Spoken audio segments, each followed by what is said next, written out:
नमस्कार। चलिए आज शिव पुराण की एक बहुत ही दिलचस्प कहानी सुनते हैं। ये कहानी है अहंकार, सच और सबसे बड़ी शक्ति की, जो हमें बहुत कुछ सिखाती है। तो हर बड़ी कहानी की शुरुआत ना एक बड़े सवाल से होती है, और इस कहानी का सवाल था कि आखिर इस पूरे ब्रह्मांड में सबसे बड़ा कौन है।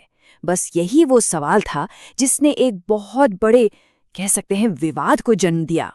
और इस बहस के बीच में कौन थे? दो बहुत ही शक्तिशाली देवता। एक तरफ थे ब्रह्मा जी, जिन्हें हम सृष्टि का रचयिता कहते हैं, और दूसरी तरफ विष्णु जी, जो इस सृष्टि के पालक हैं, यानी संरक्षक। दोनों ही अपनी अपनी जगह पर जाहिर है महान थे। तो एक दिव्य विवाद। चलिए देखते हैं कि आखिर ये बहस थी क्या, क्योंकि ये कोई मामूली झगड़ा नहीं था। देखिए, दोनों देवताओं के बीच ये जो बहस शुरू हुई ना, वो इतनी बढ़ गई कि पूरे ब्रह्मांड का संतुलन ही खतरे में पड़ गया, क्योंकि दोनों का यही मानना था कि मैं ही सबसे बड़ा हूं।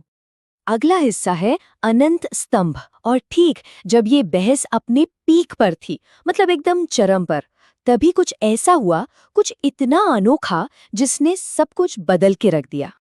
अचानक से उन दोनों के बीच आसमान को चीरता हुआ रोशनी का एक इतना बड़ा, इतना विशाल खंभा प्रकट हुआ, जिसकी कोई कल्पना भी नहीं कर सकता।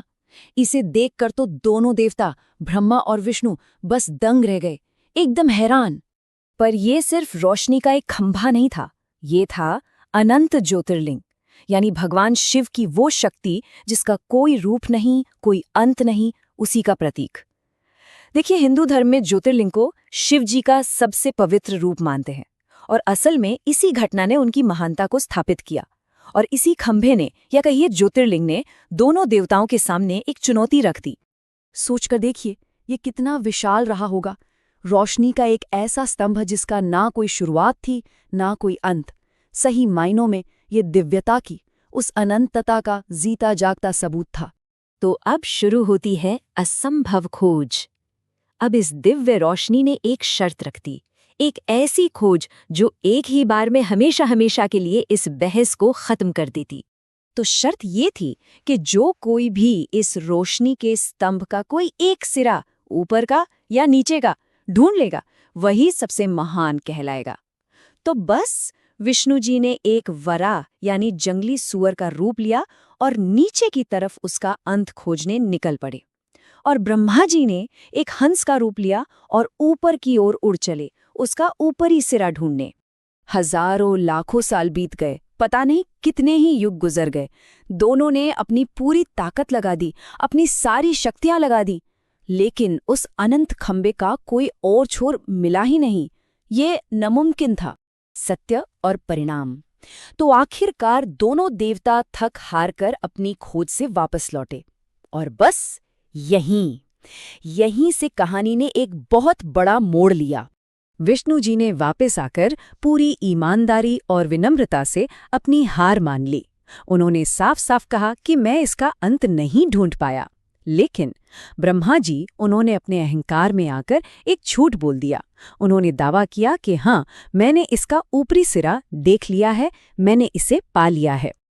और जैसे ही ब्रह्मा जी ने ये झूठ बोला, उसी पल, उसी दिव्य रोशनी के स्तंभ से स्वयं भगवान शिव प्रकट हुए। अब फैसले का वक्त था। और तब भगवान शिव ने वो बात कही जो इस सृष्टि का, इस ब्रह्मांड का सबसे बड़ा नियम है। उन्होंने कहा, सत्य ही सबसे बड़ा धर्म है। शिव का फैसला बिल्कुल साफ था। विष्णु जी को उनकी सच्चाई के लिए ये वरदान मिला कि दुनिया में हमेशा उनकी पूजा होगी। लेकिन ब्रह्मा जी को, उन्हें अपने झूठ की सजा मिली। उन्हें श्राप मिला कि धरती पर उनकी पूजा लगभग ना के बराबर होगी। तो अब आते हैं परम शिक्षा पर। आखिर इस पूरी कहानी का मतलब क्या है? हमें इससे क्या सीख मिलती है? तो ये जो प्राचीन कहानी है, ये हमें क्या सिखाती है? ये सवाल आज के ज़माने में भी उतना ही ज़रूरी है ना? कि भाई, हज़ारों साल पुरानी एक कहानी का आज हमारी ज़िंदगी से क्या लेना देना? देखिए, ये कहानी हमें कई बातें सिखाती है। पहली, कि सच की ताकत सबसे बड़ी है।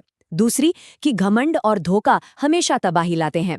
और तीसरी, कि सच्ची महानता जो है ना, वो अपनी कमी को, अपनी हार को स्वीकार करने की हिम्मत में होती है, न कि झूठी जीत का दावा करने में।